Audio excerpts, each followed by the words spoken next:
أعوذ بالله من الشيطان الرجيم بسم الله الرحمن الرحیم. صدر اجلاس نور عزیز کاکا په سټیج باندې موجود د قومي وطن پارټۍ د صوبایي کونسل ممبر زموږ ټولو مشر امیر امان خان، د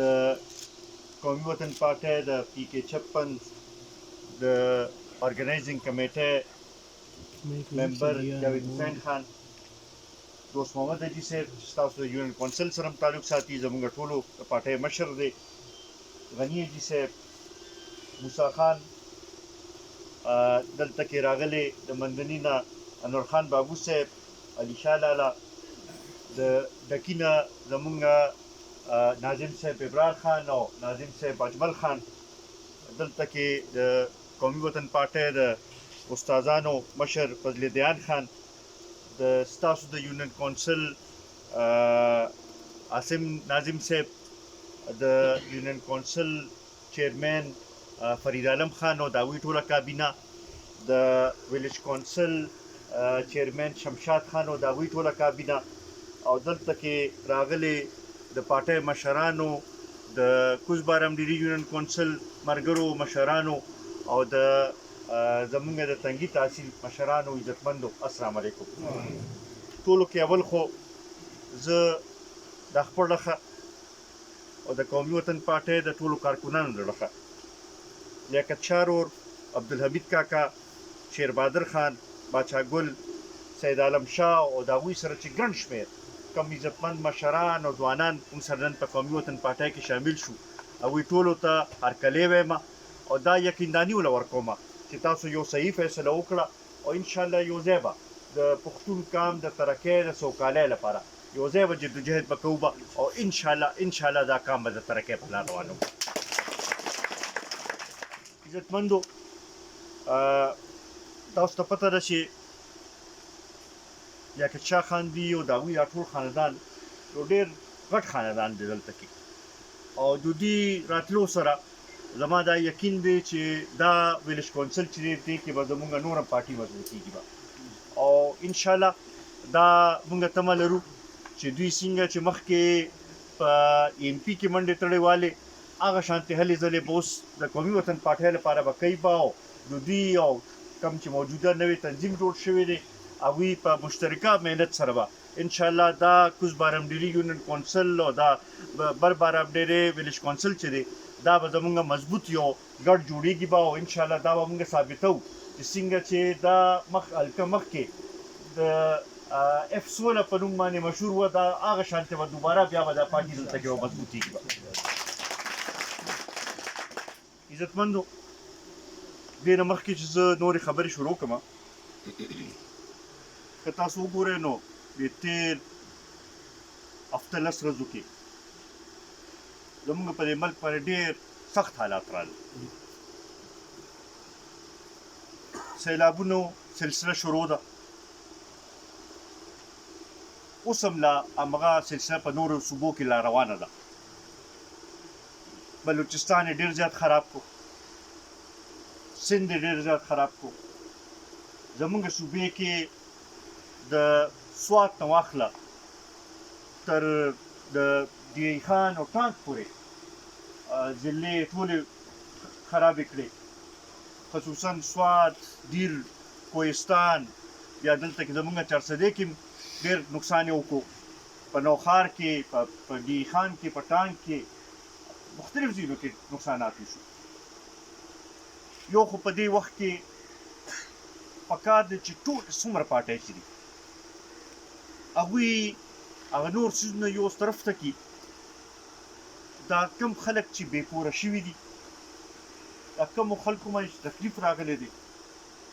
چې کم خلک د هغوی کورونه چې دی هغه هلته کې اوس موجود نه دي، د هغوی د بحالۍ لپاره پکار چې ټول مشترکه کوشش وکړو.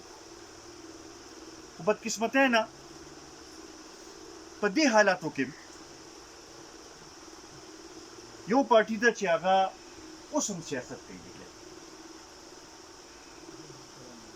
ټولو پارټو که ګوره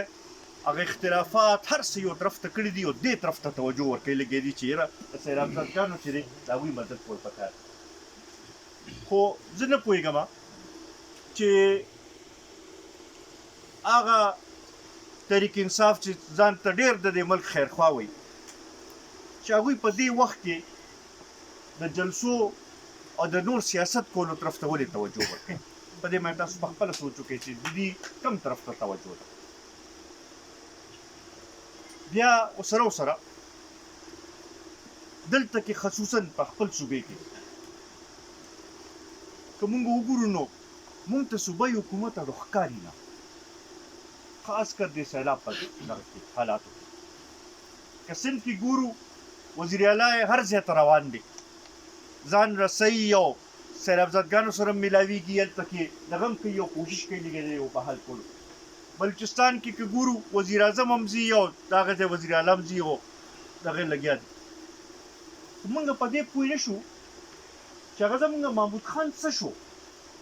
کوم ځای کې ناست دی کوم ځای کې دغه دی خپل هغه سوات کې ملا اوس پورې موږ ته هغه شان ښکاره نه شو چې تل یو هغه ځای خلکو په سر باندې لاس ایښي نو دا یو ډېر عجیبه سوال دی او دا موږ دغه کوو چې بی پکار چې په دې وخت کې صوبایي حکومت راوځي او د خلکو مدد دې وکړي په هغې کې به موږ ټولو سره دغه کوو به چې یاره ځکه چې دې وخت کې دې قوم ته دې ضرورت خو بدقسمتۍ نه داسې خلکو په لاس کې حکومت راغلی دی چې هغوی لپاره د پنجاب حکومت د هغوی لپاره د اسلام آباد حکومت چې دی هغه د عوامو نه زیات معنی لري او د هغوی صرف کوشش دا دی چې یاره په څه طریقې سره واپس په اسلام آباد کې زموږ حکومت کې کوي شي بیا که وګورو نو تقریبا 4 میاشتې وشوې چې مرکزي حکومت بدل شو په دې 4 میاشتو کې د عمران خان دغه خو تاسو واورېدل چې کم جلسې کوي او کم دغه کوي بل ورځ یو تقریر کړی دی او یو انټرویو مې ورکړې ده چې په هغې کې کومه خبره چې مونږ او تاسو د 4 کالو راسره کوله هغه یې منلې ده 4 کاله راسې نه چې کله نه 2018 الیکشن شو مونږ ویل چې دا دانلي شوی وه دا الیکشن نو شوی دا سلیکشن شو داسې خبره نه وه که ده بل ورځ یې په خپله په انټرویو کې حامد میر ته دا ویلي دي چې او 2018 الیکشن چې دی هغې کې دانلي شوی وه او دغه سلیکشن و خو دا زما خلاف سلیکشن دغه شوی وه دانلي شوی وه چې بی ستا خلاف دانلي که کېده نو تا ته به حکومت میلاوېدې خو دانلي ستا حق لپاره تا لپاره شوی وه نو تا ته حکومت مې وکړو پخپله په یو ساعت کې دا ووایه چې یاره ایجنسو چې دی هغوی آزاد امیدواران کامیاب کړل او هغه آزاد امیدواران یې بیا راوستل او ما سره یې کېنولو زما حکومت یې جوړ کړو نو د هغې فایده چا ته ووته ده ته ووتله کم از کم زه هغه زموږ خبرې ته خو راغې چې دانلي شوې ده دغه یې ومنله دغه شی خو کم از کم یو شی ثابت اوس هغه لحاظ سره دغه شو بیا د هغې نه پس ته که تاسو ګورئ نو د دې شي پروا نشته چې په قوم باندې څه تېرېږي د دې شي پروا نشته چې ملک څه نه تېرېږي د دې شي پروا نشته چې یاره ملک چې دی دیوالیه کېدو واله دی د دې شي پروا نشته چې یاره دا قرضې به د کوم ځای نه واپس کېږي خو د دې شي صرف پروا ده چې یاره ما بس څه طریقې سره دغې کرسۍ ته ورسوی او دا مختلف حربې که دوی استعمال کړي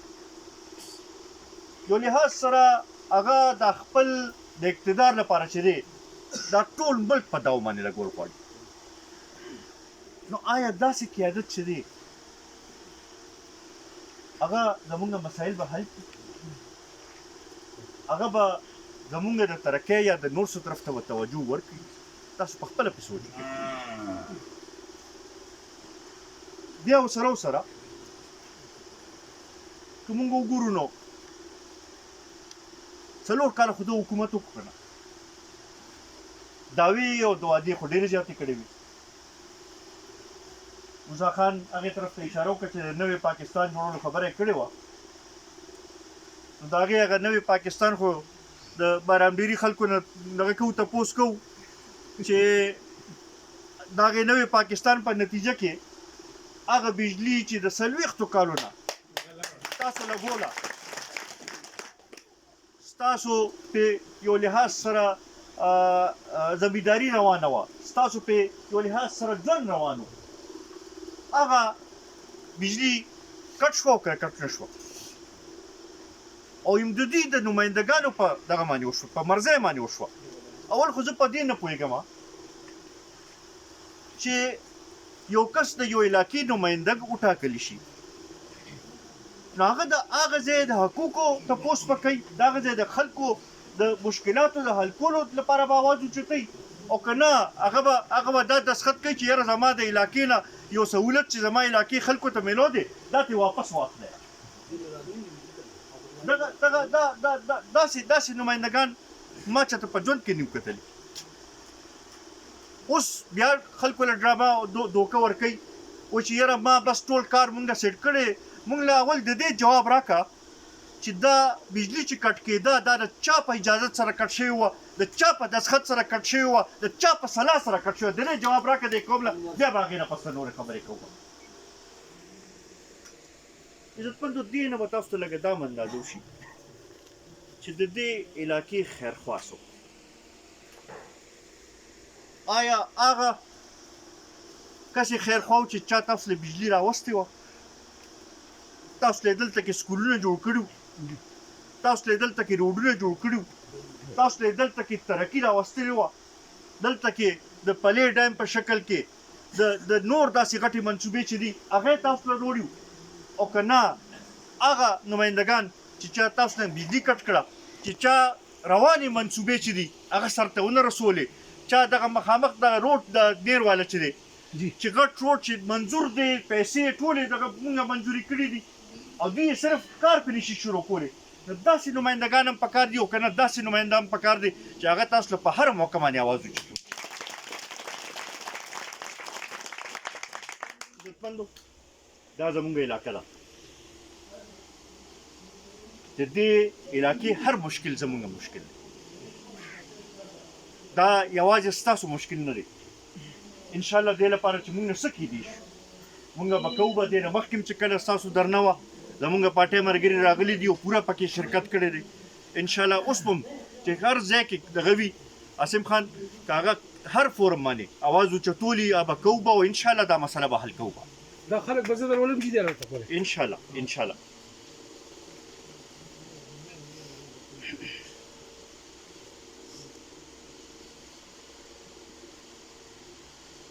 یو بل مسله بل ورځ